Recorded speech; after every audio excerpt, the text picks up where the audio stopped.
Hello friends खुलुमबाय नायगिरि नोंथांमोनखौ चेनेलाव आरोबाव फिन खेबसे बरायना लाग्रोनाय जाबाय। दिनै बे समाव नोंथांमोननि थाखाय मोननैसो गोजोनथाव खौरां रादाब लानानै फैनाय जादों। दा बेनो जाहैबाय जोंहा आसामाव 2025-2026 गोदान बाजेट जानानै थांबाय। दा जोंहा बिनि सोमोन्दैनो बे भिडिअ'आव सावरायगोन। जोंहा मा स्किम लन्स राङारि अनसुंथाइ माबानि सायावहाय जोंहा एस्टिमेट लानाय जाखो, मा बाजेट जाखो, बेसेबां बाजेट जाखो, नोंथांमोना बे भिडिअनि गेजेरजों मिथिनो हागोन A to Z। नोंथांमोना बेनिखायनो बे भिडिअखौ स्किप खालामजासे नायलांबाय थाबानो जाबाय। आरो बेजों लोगोसे आंनि मोनसे खावलायनाय, गिबियावनो नोंथांमोना सोरबाफोर चेनेलाव गोदानै फैदोंब्ला चेनेलखौ साबस्क्राइब खालामनानै गालांबानो जाबाय। दा जोंहा गोबां स्किम दङ आसामावहाय। दा जोंहा आसामाव मैया 10 मार्चआवहाय आसाम बाजेट 2025-26 जानानै थांबाय। बे बाजेटआवहाय गोबां सिस्टेम, स्किम्स बायदिसिना क्राइटेरियाफोरखौहाय लाफानाय जादों। दा बेनि गेजेरजों जोंहा अरुण'दय, सेल्फ हेल्प ग्रुप, बेबायदिनो जोंहा गोबां स्किम दङ। आरो जोंहा साख्रिनि माखासे होनो गोनां आनजादनि रिजाल्ट बेखौबो बेवहाय सरजाबफानाय जादों। दा जोंहा नोंथांमोना राङारि अनसुंथाइ सेल्फ हेल्प ग्रुपनि रांखौ 10,000 रांखौहाय दंफां गायनायनि नामैहाय बिथाङा एप्रिल दानावहाय होनो थांगासिनो दङ।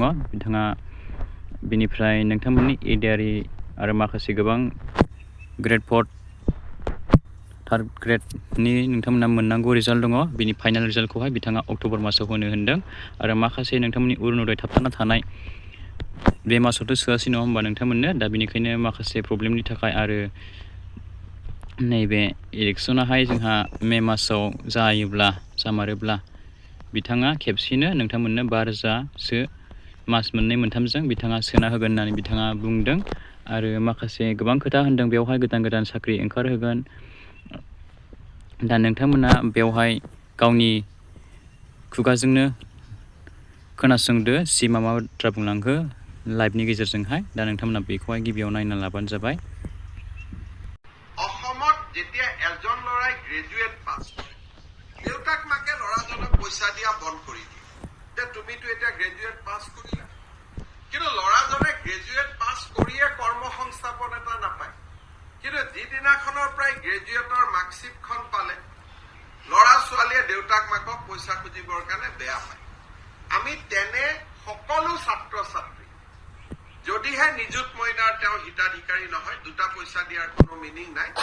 আমি গ্ৰেজুৱেট অসমৰ পৰা যোন ল'ৰাই গ্ৰেজুৱেট পাছ কৰিব তাক আমি 12 মাহৰ কাৰণে 2,500 টকাকৈ আমি এটা স্কলাৰশ্বিপ দিম। আৰু কোনোবা এজন ল'ৰাই যদি কয় মই যে দিল্লীত IASৰ পৰীক্ষা দিব কোচিং কৰিব খুজিছো, বোলে মই কৰবাত মেনেজমেণ্টৰ পৰীক্ষা দিব যাব খুজিছো, তেওঁ যদি আবেদন কৰে যে মোক 2,500কৈ মাহত নালাগে, একেলগে 25,000 টকা লাগে, আমি 25,000 টকা এটা একেলগে আমি দিম।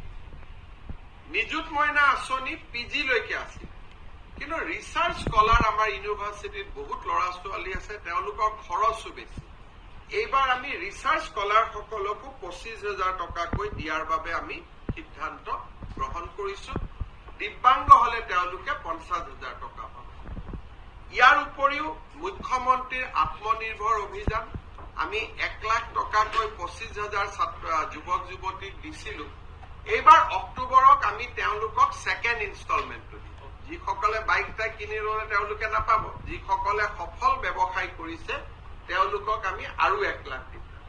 অতিৰিক্তকৈ আৰু 75,000 যুৱক যুৱতীক আমি 1 লাখকৈ টকা দিম। অহা আমি এনে ডেট এটা ঠিক কৰিছো, 8 অক্টোবৰ তাৰিখে আমি নতুন কৰি আৰু 40,697 গৰাকী ল'ৰা ছোৱালীৰ হাতত নিয়োগ পত্ৰ তুলি দিম। ইয়াৰ ফলত আমাৰ চৰকাৰৰ দিনত চাকৰি পোৱা ল'ৰা ছোৱালীৰ সংখ্যা 1,60,000ৰ সংখ্যা অতিক্ৰম কৰিব। दा नोंथांमोना बे भिडिअ क्लिप्सनि गेजेरजोंहाय मिन्थिबाय आरो खोनाबाय बिथाङा मा बुंलांखो। दा बिथाङा बुंदों आरोखि जायफोरा नैबे बोसोरावहाय ग्रेजुवेट जागोन आरो बिथांमोना जाय कर्सखौ लागोन आरो बिथांमोना फरायनायाव रां फैसानि जेनेबा गोनांथि जायो, बिथाङा बिनि थाखाय 25,000 करि होनो होन्दों बिथाङा। दा बेखौहाय सोरबा गोजानाव थांनानै फरायनो गोसो जायोब्ला आवेदन खालामोबा बिथाङाहाय खेबसेनो 25,000खौहाय होनो होननानै बिथाङा बुंदों। बेनिफ्राय नोंथांमोननि बिथाङा बे माबानि इयुथफोरनि राङारि लाइमोनफोरनि अनसुंथाइ दंमोन नङा होमबा लोगोफोर? 2 लाख 5 लाख होलायलायनाय। बे ग्रेजुवेट पासफोरा 5 लाख मोनोमोन। बेनिफ्राय जोंहा माखासे मेट्रिक पास पिअ पासफोरा 2 लाख मोनोमोन। दा नोंथांमोना गोबां मोनबाय आरो खायफाया थालांबाय। दा नोंथांमोना जायफ्रा मोनदों 1 लाख मोनखांबाय आरो 1 लाखखौहाय बिथाङा अक्ट'बर मासावहाय होगोन होनना बुंदों। आरो EDRAनि रिजाल्ट आरो गुबुन गुबुन साख्रिनि रिजाल्ट बिथाङा अक्ट'बर मासाव माखासे 40,000 जननिखौ बिथाङा होगोन होनदों आरो 1 लाखनि बारा बिथाङा माखासे साख्रिफोरखौहाय ओंखारहोगोन होननानै बिथाङा बेवहाय फोसावदों आरोखि। दा नोंथांमोना मोनसे क्लिप्स नायना लाबावबानो जाबाय। नैबे क्लिपखौबो नोंथांमोना नायनो लादो। উদ্যমিতাৰ বাবে নতুন নতুন আপোনালোকে যাতে সৰু সৰু ঘৰতে থাকি মৌ পালন, হেণ্ডলুম এই কামবিলাক কৰিব পাৰে। প্ৰথমে 10,000, পিছত আমি 25,000 টকাকৈ আগবঢ়াম। 1 এপ্ৰিলৰ পৰা বিহালীত আমি অসমৰ 30 লাখ মহিলাক 10,000 টকা কৰি দিয়াৰ মুখ্যমন্ত্ৰীৰ মহিলা উদ্যমিতা আঁচনিৰ আমি আৰম্ভণি কৰিম। মুখ্যমন্ত্ৰীৰ নিযুত মইনা আঁচনি যোৱা বছৰতকৈ এইবাৰ হিতাধিকাৰী প্ৰায় দুগুণতকৈ বেছি বৃদ্ধি হ'ব। কাৰণ বিশ্ববিদ্যালয়বিলাকত কলেজবিলাকত একাংশ ছাত্ৰ ছাত্ৰী পঢ়ে, তেওঁলোকে সেল্ফ ফাইনেন্স স্কিমত পঢ়ে। আগতে তেওঁলোক এই স্কিমৰ অন্তৰ্ভুক্ত নাছিল। এইবাৰ আমি তেওঁলোকক এই স্কিমৰ অন্তৰ্ভুক্ত কৰিছো। 2006 চনৰ আগত প্ৰতিষ্ঠা হোৱা সমূহ মহাবিদ্যালয় বিদ্যালয় এইবাৰ আমি প্ৰাদেশিকৰণৰ প্ৰতিশ্ৰুতি দিছো। তাৰ লগতে 6 শিডিউল এৰিয়া আৰু শৈক্ষিকভাৱে পিছপৰা অঞ্চলত আমি কিছু কনসেশন কোৱালিফিকেশনৰ পৰা নাম্বাৰ অফ ষ্টুডেণ্ট যিমানবিলাক আগৰ আইনত যি কোৱালিফিকেশন আছিল ইয়াত আমি শিথিলতা দিবৰ কাৰণে সিদ্ধান্ত গ্ৰহণ কৰিছো। दा नोंथांमोना खोनाखाबाय सेल्फ हेल्प ग्रुपनि आइजोफोरनि रांखौबो बिथाङा 10,000 करि होगोननो 30 लाख जन सेल्फ हेल्प ग्रुपफोरनो। दा बिथाङा बिनिफ्राय बेखौ होखांब्ला 25,000 करि बिथाङा ग्रुपआवहाय हरनो होननानै बिथाङा बेवहाय डिक्लेयार होदों। दा मुख्यमन्त्री महिला उद्यमित्व अभियान स्किमनि जोहैहाय दा सेल्फ हेल्प ग्रुपफोरनो बिथाङा 3,039 कौटि रां बाजेट खालामदों टटेल। बिनिफ्राय 1 एप्रिलनिफ्राय बिथाङा होबोगासिनो थागोन होनदों। बिहाली LACनिफ्राय 30 लाख जन सेल्फ हेल्प ग्रुपनि मेम्बारफोरनो होगोननो। बिनिफ्राय बिथांमोननि 10,000 करि ग्रुपआवहाय बिथांमोननो होनाय जागोन। दा बेवहाय नै नोंथांमोना नायनो हागोन आरो बिथाङा बेवहाय लाइभआवबो दहाय नोंथांमोना खोनाखाबाय। बेनिफ्राय अरुणोदय 3.0 गोदाननि थाखाय 5,000 कौटि रां बिथाङा बाजेट खालामदों। बिनिफ्राय 2025-26नि गेजेरावहाय गोग्लैगोन बियो। दा जायफोराहाय अरुणोदयखौहाय मोनाखै नोंथांमोना एबारावहाय बे बाराव 3.0आवहाय नोंथांमोना मोननो हासिगोन। एप्लाइ खालामनानै लाबानो जाबाय, लानो हासिगोन जायफ्रा एलिजिबिलिटि मोनगोन। दा बिनि बाजेटखौबो बिथाङा 5,000 कौटि रां बाजेट खालामदों।